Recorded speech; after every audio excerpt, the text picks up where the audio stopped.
Hello guys, welcome to my channel let me teach. हमारा चल रहा था रेशियो एंड प्रोपोर्शन। आज हम रेशियो एंड प्रोपोर्शन में एक्सरसाइज 12.2 करेंगे। ठीक है, तो 12.2 का फर्स्ट क्वेश्चन दे रखा है, determine if the following are in proportion. हमको ये डिटरमाइन करना है कि ये एक दूसरे में प्रोपोर्शन है या नहीं है। तो देखो, सबसे पहले क्या होता है, फर्स्ट क्वेश्चन देखो। फर्स्ट क्वेश्चन में हमको चार टर्म दे रखी है, 15, 45, 40 और 120। तो इनको प्रोपोर्शन में चेक करने के लिए कैसे करते हैं, हम दो टर्म का रेशियो निकालते हैं और बाकी दो टर्म का रेशियो निकालते हैं। जैसे कि 15 रेशियो 45 इक्वल 40 रेशियो 120। तो इन दो टर्मों का रेशियो निकालेंगे और इन दोनों का रेशियो सेम होना चाहिए। कैसा होना चाहिए? सेम। यदि रेशियो सेम है तो हम बोल सकते हैं कि इन प्रोपोर्शन है, यदि सेम नहीं है तो नॉट इन प्रोपोर्शन। तो चेक करेंगे, तो ये हो जाएगा 15/45 इक्वल, ये हो जाएगा 40/120।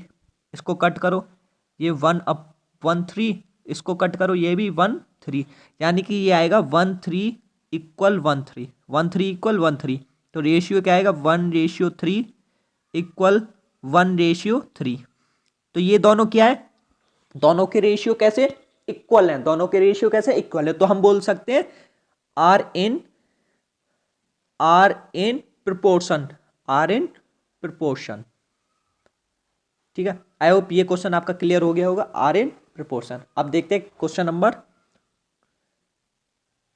बी। क्वेश्चन नंबर बी कैसे करेंगे? सेम, इन दो टर्म का रेशियो निकाल लेंगे और इन दो टर्म का रेशियो निकालेंगे। यदि दोनों के रेशियो इक्वल है तो are in proportion, are in proportion. तो 33 रेशियो 1:1 इक्वल 9:96। इनका निकालेंगे तो 33/1:1 इक्वल 9/96, 96। इसको कट करेंगे 11 से होगा, ये 3 टाइम्स, ये 11, 11 11 की मल्टीप्लाई 11। इसको हम कट करेंगे 3 से, ये 3 और ये 31, ये 3 और 31। तो अब कितना है? यहाँ पे आएगा 3:11 इक्वल 3:31, 3:31। तो ये दोनों क्या है? ये दोनों टर्म, यानी दोनों के रेशियो एक दूसरे के इक्वल नहीं है। दोनों के रेशियो क्या एक दूसरे के इक्वल नहीं है, तो हम बोल देंगे are not in proportion, are not in proportion, are not in proportion. और जब इक्वल नहीं होते तो इक्वल के आगे ऐसे साइन लगा देते हैं ऐसे। तो ये क्या शो करेगा कि it doesn't equal, it doesn't equal. ये था आपका क्वेश्चन नंबर फर्स्ट का बी पार्ट। आई होप ये क्लियर हो गया होगा। अब देखो, मैं एक और सेंटेंस करके बता देता हूँ इसमें से, बाकी आप करोगे। अब सपोज ई देखो, ई क्या बोल रहा है? 4:6 निकालेंगे, स्टार्टिंग के दो टर्म का रेशियो इक्वल लास्ट के दो टर्म का रेशियो 8:12, 8:12। तो ये हो जाएगा 4/6 इक्वल 8/12। कट करो, ये 2 से 2 3, ये 4 से 2 3। तो ये कितना आ गया? 2:3 हो गया इक्वल, ये कितना हो गया? ये भी 2:3। तो ये दोनों रेशियो कैसे इक्वल है? ये दोनों के रेशियो कैसे इक्वल है? तो हम बोल देंगे are in proportion, are in proportion, are in proportion. ठीक है, आई होप ये क्वेश्चन आपका क्लियर हो गया होगा। अब देखो, हमारे पास है क्वेश्चन नंबर 2। क्वेश्चन नंबर 2 में क्या बोल रहा है? राइट ट्रू और false against each of the following statement. प्रत्येक स्टेटमेंट के आगे ट्रू और फॉल्स लिखना है। तो ट्रू और फॉल्स पहले हमको चेक करना पड़ेगा कि ये सब एक दूसरे के प्रोपोर्शन है या नहीं है। हमको क्या चेक करना है? ये एक दूसरे के इक्वल है या नहीं है। तो कैसे चेक करेंगे? इसका चेक करते हैं फर्स्ट का। तो ये 16:24 दे रखा, मतलब 16/24 होगा इक्वल, जो ये डबल डॉट रहती है ऐसे, इसका मतलब होता है इक्वल। इसका मतलब क्या होता है? इक्वल। या इस ऐसे लिख लो या 4 डॉट लगा लो, तो मतलब एक ही होता है। तो हम लिखेंगे 16/24 इक्वल 40/120। अब इसको कट करो, ये जाएगा 4 से, ये 4 टाइम, ये 6 टाइम, ये अभी और कट हो जाएगा, ये 2 टाइम, ये 3 टाइम। इसको कट करो, 0 से तो 0 ही कट गया, तो 4 से ये 1 टाइम, ये 3 टाइम। तो हमारे पास क्या आ गया?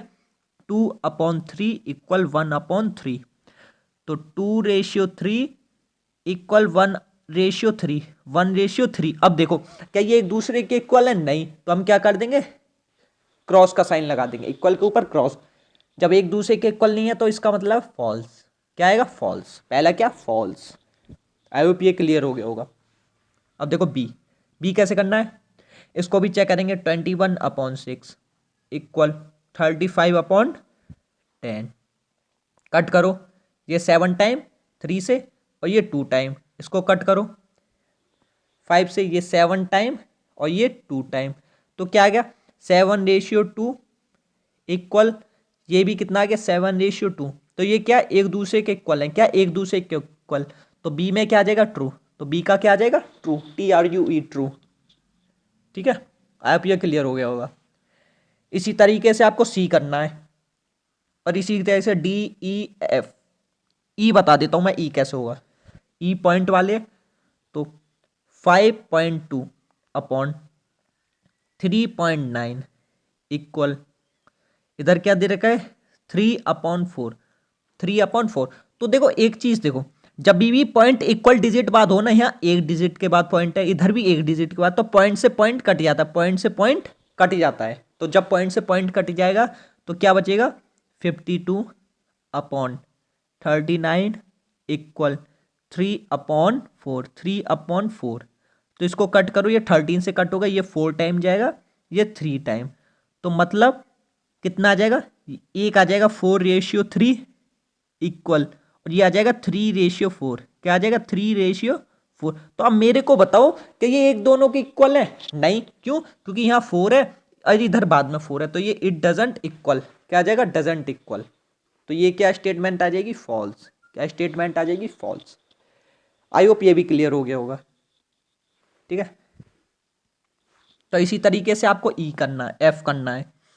देखो, अब देखो थर्ड क्वेश्चन, थर्ड क्वेश्चन में क्या बोल रहा है, हमको चेक करनी statement. Are the following statement true? क्या ये जो स्टेटमेंट दे रखी है ट्रू है?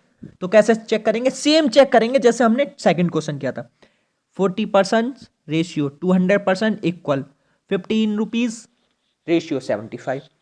तो देखो पर्सन वाली एक जगह ले लो, 40/200। देखो 40/200 इक्वल 15/75, 15/75। तो 0 से 0 कट हो गया, 4 से ये 5 टाइम्स कट हो गया, यानी ऊपर 1, ये 5, ये 15 से 5 टाइम कट हो गया, मतलब कितना आ गया 1/5 इक्वल 1/5। इसको रेशियो में कन्वर्ट करो तो 1:5 इक्वल 1:5 इक्वल, तो ये क्या है एक दूसरे के इक्वल है। तो इसका मतलब जो पहली स्टेटमेंट है वो कैसी है? ट्रू। वो क्या आपकी ट्रू स्टेटमेंट है। बी क्वेश्चन, बी में क्या है 7.5/15 इक्वल, ये क्या 5/10, 5/10। तो देखो पहले ये बात समझो, सपोज ये दे रखा 7.5, तो इसको कैसे सॉल्व करेंगे? खाली 7.5, हमको पॉइंट हटाना, कैसे हटाएंगे? तो पॉइंट के बाद देखो कितनी डिजिट है, पॉइंट के बाद सिर्फ और सिर्फ एक डिजिट है। क्या एक डिजिट है? सिर्फ एक डिजिट।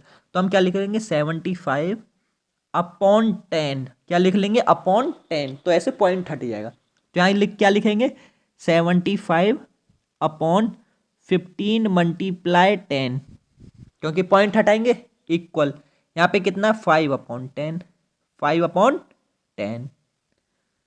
तो इसको सॉल्व करेंगे, इसको कैसे सॉल्व करेंगे? तो देखो 75 से 15 से 75 कितने टाइम जाएगा? 5 टाइम्स, तो ये आ गया 5/10 इक्वल 5/10। तो ये क्या एक दूसरे के क्या हो गया इक्वल, 5:10 इक्वल 5:10। तो ये क्या एक दूसरे के क्या ये इक्वल है? क्या इक्वल? ठीक है, तो हम क्या बोल सकते हैं, जो आपकी ये बी स्टेटमेंट दे रखी है कैसी? ट्रू। ठीक है, आई होप ये भी आपका क्लियर हो गया होगा। अब देखो सी क्वेश्चन, सी में कुछ नहीं करना, सेम करना है 99/45 इक्वल 44/20 कट करो 3 से, ये 33, ये 15, इसको कट करो 2 से, ये 22, 10। तो यहाँ कितना आएगा 33/15 इक्वल 22:10। क्या ये एक दूसरे के इक्वल हैं? क्या ये एक दूसरे के इक्वल हैं? बिल्कुल नहीं। तो इक्वल के आगे क्रॉस। तो इसका मतलब क्या होगा, जो आपकी सी स्टेटमेंट है, जो आपकी ये सी स्टेटमेंट है, ये कैसी स्टेटमेंट है? फॉल्स। ये कैसी स्टेटमेंट है आपकी? फॉल्स। अब यो क्लियर हो गया होगा। डी आपको स्वयं करना, ईवी आप स्वयं करोगे क्योंकि सेम क्वेश्चंस हैं, ये आपका एज ए होमवर्क। तो देखो फोर्थ क्वेश्चन क्या बोल रहा है? Determine if the following ratio form a proportion, also write the middle term and extreme term where the ratio of a proportion. तो हमको इसकी मिडिल टर्म भी लिखनी है और एक्सट्रीम टर्म भी लिखनी है। तो देखो सबसे पहले ये समझो कि मिडिल टर्म कैसे कहते हैं? M T. मिडिल टर्म और एक्सट्रीम टर्म एक्स टी, इन दोनों को कैसे कहते हैं? सपोज आपको कोई रेशियो दे रखा है सिर्फ 2:3, फिर ऐसे 4 डॉट रख रखी है, फिर यहाँ दे रखा है आपको 4:5। तो जो ये मिडिल टर्म है, मिडिल का मतलब क्या होता है? जो मध्य है, यानी जो बीच में होगा। तो जो बीच में कौन कौन है? 3 और 4। क्या है? 3 और 4। तो ये तो आपकी मिडिल टर्म है। क्या मिडिल टर्म? देखो मिडिल का मतलब होता है बीच में, तो बीच में कौन कौन सी? 3 और 4, ये आपकी बीच में, तो ये क्या होगी? Middle term. और एक्स टर्म का मतलब होता है बाहर की तरफ। क्या होता है? बाहर की तरफ। और जो बाहर है, बाहर कौन कौन सी है? 2 और 5, 2 और 5। और ये कौन सी होगी? आपकी एक्सट्रीम टर्म। कौन सी होगी? आपकी एक्सट्रीम टर्म हो गई। तो आई होप ये क्लियर हो गया होगा आपका। ठीक है, अब हम करते हैं फोर्थ का ए क्वेश्चन। तो क्या बोल रखा है? 25 सेंटीमीटर। ठीक है, 25 सेंटीमीटर। फिर रेशियो इसने बोला 1 मीटर। तो देखो 1 मीटर में कितने सेंटीमीटर होते हैं? 100 सेंटीमीटर। 100 सेंटीमीटर। तो इसका मतलब हम इस 1 मीटर को क्या लिख सकते हैं? 100 सेंटीमीटर। 100 सेंटीमीटर लिख सकते हैं, इक्वल। फिर क्या बोल रहा हमसे आगे? 40 रुपीज और 160 रुपीज। तो इक्वल लगाओ 40:160। 40:160। अब हम इसको सॉल्व करेंगे तो कैसे? ये हो जाएगा 25/100 इक्वल, ये हो जाएगा 40/160। तो 0 से 0 कट हो गया, 4 से ये कितने टाइम्स गया? ये 4 टाइम्स गया। तो इसका मतलब ये 1 4। इसको कट करो, ये 5 से 25 4 जा 100। तो मतलब ये 1/4 आ गया इक्वल, यहाँ कितना आ गया? 1/4। तो इसको क्या लिख सकते हैं हम? 1:4, फिर 4 डॉट और 1:4, 1:4। तो हमारे पास ये टर्म आ गया 1:4, फिर इक्वल 1:4। तो हमको अब देखना मिडिल टर्म कौन सा? X term. तो मिडिल टर्म में मैंने क्या बोला था? जो अंदर की तरफ होते हैं वो क्या होते हैं? Middle term. वो क्या होते हैं? Middle term. तो मिडिल टर्म कौन कौन से हमारे पास? 4 और 1। 4 और 1 क्या है? Middle term. तो एक्सट्रीम टर्म कौन से होते हैं? जो बाहर की तरफ होते हैं। बाहर भी क्या? 1 4। तो एक्सट्रीम टर्म भी कौन सा? 1,4। और यही क्या आपका आंसर? यही क्या आपका आंसर? अब देखो इसका बी क्वेश्चन। बी क्वेश्चन कैसे करेंगे? हमको बोल रखा है 39। ठीक है, रेशियो। अब क्या बोल रखा है? 65। ठीक है, फिर क्या बोल रखा है? एंड मतलब इक्वल। किसके इक्वल है? 6 बोटल्स रेशियो 10 बोटल्स। इसको हमें सॉल्व करना है। तो इसको लिख लो 39/65 इक्वल, यहाँ आएगा 6/10। 6/10। इसको कट करो, ये 13 से होगा, ये 3 टाइम, ये 5 टाइम। इसको कट करो 2 से, ये 3 टाइम, ये 5 टाइम। तो इसका मतलब हमारे पास आ गया 3:5 इक्वल 3:5। 3:5। पहला तो ये आ गया, ये क्या आ गया हमारा? प्रोपोर्शन। फिर आप देखना है एक्सट्रीम टर्म कौन सी है और मिडिल टर्म कौन सी है। जो अंदर की तरफ है वो मिडिल टर्म, जो बाहर की तरफ है वो एक्सट्रीम टर्म। तो हमारे पास मिडिल टर्म कौन कौन सी है? 5 और 3। और एक्सट्रीम टर्म कौन सी है हमारे पास? 3 और 5। 3 और 5। और यही क्या आपका आंसर। अब हम करते हैं फोर्थ का डी क्वेश्चन। फोर्थ का डी थोड़ा सा हार्ड है, देखो कैसे करेंगे। हमको ये दे रखा है 200 ml, ये देगा 2.5 लीटर। तो पहले कितना लिखेंगे? 200 ml। ठीक है, रेशियो। तो वो कितने में दे रखा है? ये लीटर में दे रखा है। किस में दे रखा है? लीटर में। तो इसको भी किस में कन्वर्ट करेंगे? ml में। तो 1 लीटर इक्वल होता है 1000 ml। कितना होता है? 1000 ml। तो 2.5 लीटर इक्वल कितना होगा? 1000 मल्टीप्लाई 2.5। तो इसका मतलब हो गया 250 ml। तो इसका मतलब हम इसको लिख सकते हैं 2500 ml हो गया इक्वल। फिर क्या दे रखा है? 4 रुपीज़ और 50 रुपीज़। 4 rupees ratio 50 rupees. अब हम इसको सॉल्व करेंगे। इसको हम लिख सकते हैं 200 अपॉन 250 100 इक्वल, इसको लिख सकते हैं 4 अपॉन 50। कट करो, ये 0 से 0 गया, इस 0 से ये गया, तो ये कितना हो गया 2 अपॉन 50, 2 अपॉन 25। इसको कट करो 2 से, ये 2 टाइम्स, ये 25 टाइम्स, तो मतलब कितना आ गया, यहाँ आ गया 2:25 इक्वल 2:25। तो देखो जो बीच में होता है वो मिडिल टर्म, जो बाहर होता है वो एक्सट्रीम टर्म, बीच वाला मिडिल टर्म, बाहर वाला एक्सट्रीम टर्म। आई होप आपके ये सारे क्वेश्चन समझ में आ गए होंगे। जो रिमेनिंग रहेगा उनको खुद करना, जो नहीं आएगा कमेंट में लिख देना, हम सॉल्यूशन दे देंगे। और thank you so much for watching us.